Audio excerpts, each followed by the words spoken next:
샬롬. 지난밤 평안하셨습니까? 오늘도 아주 맛있는 아침밥이 도착했습니다. 오늘도 이 하나님의 말씀 속에 들어있는 진주를 찾는 시간 되기를 바랍니다. 나발은 결국 죽었습니다. 다윗의 손이 아닌 하나님의 손에 의해 심판을 받아 죽었습니다. 이 사건은 우리에게 어떤 영적 메시지를 던져줄까요? 첫 번째, 궁핍한 자를 돌보지 않는 것, 선으로 악을 갚는 것, 약자를 모욕하는 것은 하나님 앞에서 심각한 죄라는 것입니다. 솔직히 말해 나발의 입장에서는 조금 억울할 수 있습니다. 그가 미련하기는 해도 정말 죽을 죄를 지었는가? 그의 잘못에 비해 너무 과한 처벌이 아닌가? 생각해 볼 수 있습니다. 말 한 번 잘못한 것 때문에, 딱 한 번 어려운 사람 안 도와준 것 때문에 이렇게 죽는 것이라면 우리도 좀 혼란스럽습니다. 우리가 믿는 하나님, 이런 식으로 사람을 심판하신다면 이 땅에 남아있을 사람 한 사람도 없을 것입니다. 그런데 본문 36절을 보시면 지금 나발은 잔치를 벌이고 있습니다.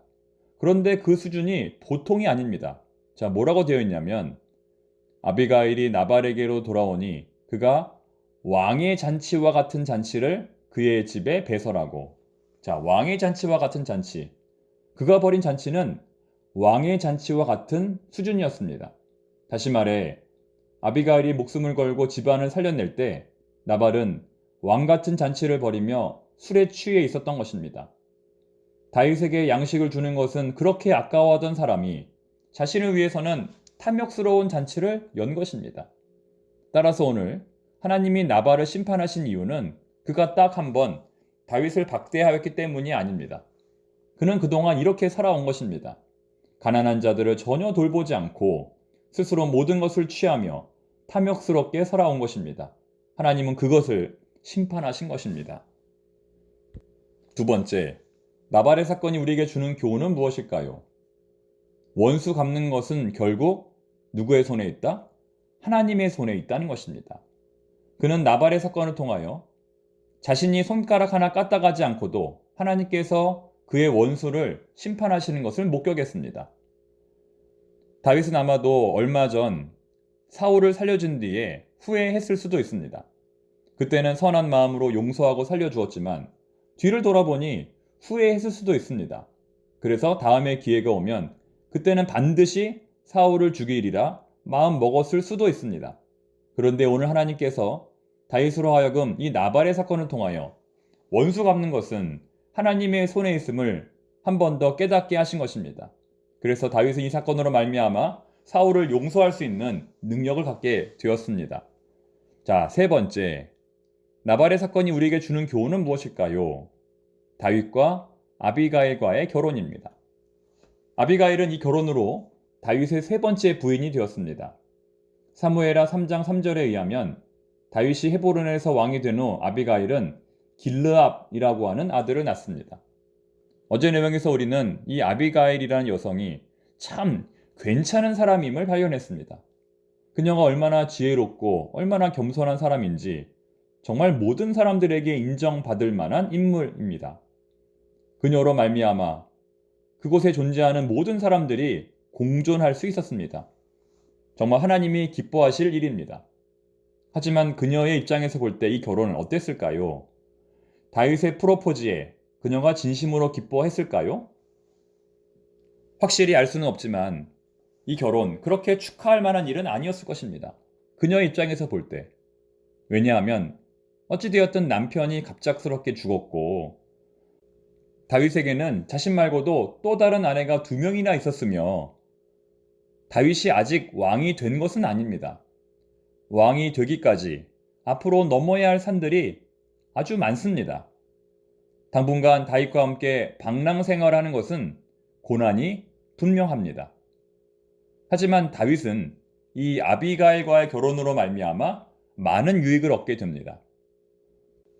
상당한 재산과 지위를 가지고 있던 아비가일은 다윗이 헤브론에서 기반을 잡는 데 많은 도움을 주었을 것입니다. 쉽게 말해 다윗은 나발의 사건을 통하여 인생의 동반자, 삶의 조력자를 만나게 되었던 것입니다. 예전에 제가 아는 친구 목사님이 이런 간증을 하는 것을 들은 적이 있습니다. 중학교에 진학할 때 자기만 친구들과 떨어져서 먼 학교에 가게 되었다는 것입니다. 그런데 친구들과 떨어진 것도 문제였지만 그 학교는 소위 말해 불량학생들이 많은 그런 무서운 학교였다는 것입니다. 그래서 친구 목사님은 마음속으로 큰일 났다. 이제 나는 죽었다. 이렇게 생각을 하고 있었는데 여러분, 거기서 목사님 누구를 만났을까요? 자, 누구를 만났을까요? 아시겠죠? 지금의 사모님이 된 여자친구를 그 학교에서 만나게 되었던 것입니다. 첫눈에 반했던 사모님을 만난 그 학교는 좋은 학교였을까요? 나쁜 학교였을까요? 사랑하는 성도 여러분, 사람과 사람과의 만남이 그만큼 중요하다는 것입니다. 비록 환난과 고난이 있다 할지라도 거기서 인생의 동역자, 기도의 동역자를 만나게 되었다면 지옥은 천국으로 변화하게 되는 것입니다. 하나님께서 오늘도 우리에게 이런 만남의 은혜 주시기를 바랍니다. 기도하겠습니다.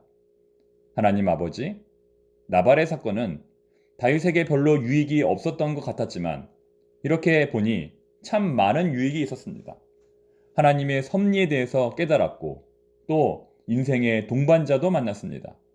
하나님, 저희들도 오늘 하루 지내는 동안에 때로는 절망하고 때로는 넘어지더라도 그 가운데에서 하나님의 섭리를 발견할 수 있는 믿음을 허락하여 주시옵소서.